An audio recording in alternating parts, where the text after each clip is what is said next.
Halo Sobat Sains, kembali lagi bersama kami, komunitas Melek Sains di program Bijak, bimbingan belajar kimia dengan tema Simbol Bahan Kimia. Tapi sebelum lanjut, jangan lupa klik tombol subscribe-nya dan nyalakan juga lonceng notifikasinya. Kalau sudah, ayo kita lanjut. Bahan-bahan kimia yang berada di laboratorium memiliki berbagai macam sifat. Beberapa di antaranya dapat membahayakan makhluk hidup maupun lingkungan. Oleh karena itu, untuk menghindari bahaya yang tidak diinginkan, maka setiap botol kimia diberikan label atau simbol sebagai petunjuk tingkat bahaya atau risiko dari bahan kimia tersebut.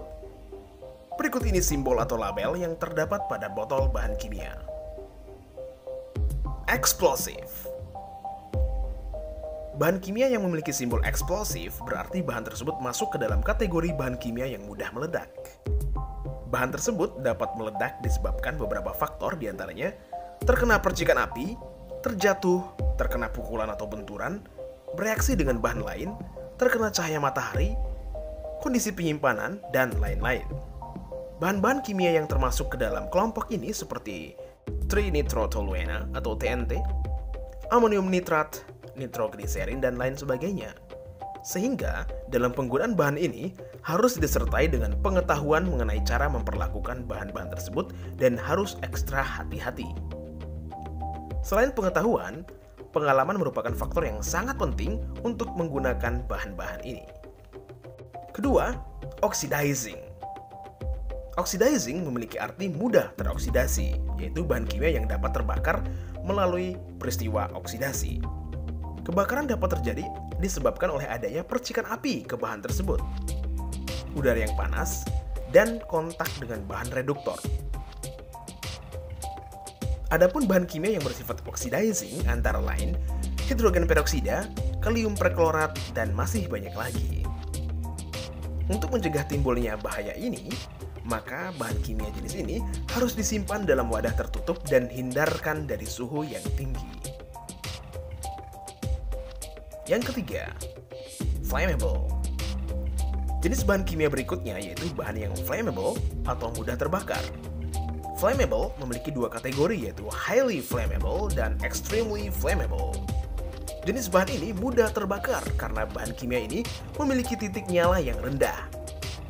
Bahkan terkhusus untuk jenis extremely flammable dapat sangat mudah terbakar hanya dengan kontak dengan udara.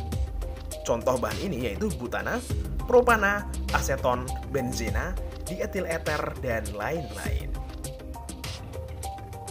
Keempat, toxic. Bahan kimia yang memiliki lambang tengkorak berarti bahan ini merupakan bahan yang beracun. Bahan ini terdiri atas dua jenis, yaitu toxic dan very toxic. Yang membedakan keduanya yaitu pada logo very toxic terdapat tanda plus. Jenis ini sangat berbahaya bagi kesehatan, bahkan dapat menyebabkan kematian apabila terhirup, tertelan, atau kontak dengan kulit.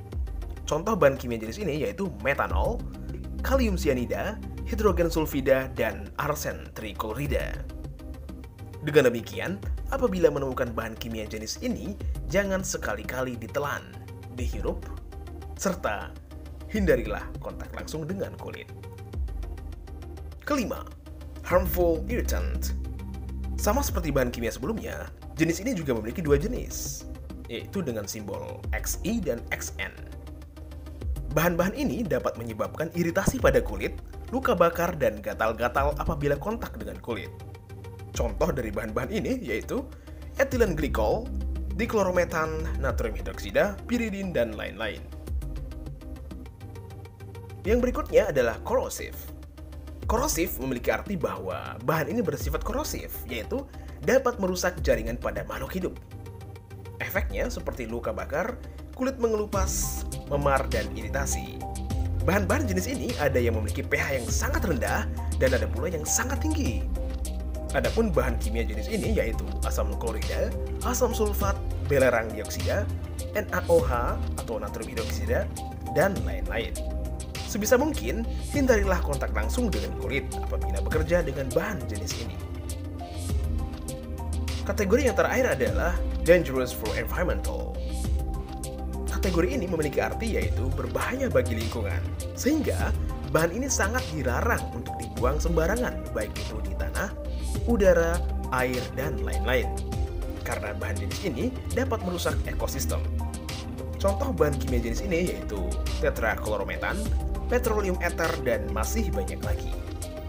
Baiklah Sobat Sains, sampai di sini dulu pembahasan kita kali ini. Semoga informasi ini dapat menambah wawasan kita semua, khususnya dalam ilmu kimia. Dan jangan lupa untuk share ke teman-teman Anda. Salam Melek Sains.